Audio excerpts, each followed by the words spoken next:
How to buy HIERO terminal token. This token came under the symbol of HTERM. So before we start, this is not financial advice. I'm not professional or economic expert. So before investing in any project that you find on my channel, please do your own research. Now, to be able to buy this token, make sure to check the X account and keep following the updates about this token. This token is available on the screen, as you can see. The liquidity here unlocked by 99%. It's good.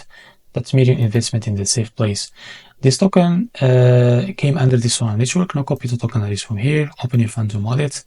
Now click on swap. As you can see, make sure you have enough Solana in your wallet. Now click here. After that, paste the token address. As you can see, this is it. Just click on it. Now here, type how much you want to buy. Wait a few seconds, and as you can see, this is how much you receive. After that, select the provider, for example, Jupiter, and make sure to read all of that information here.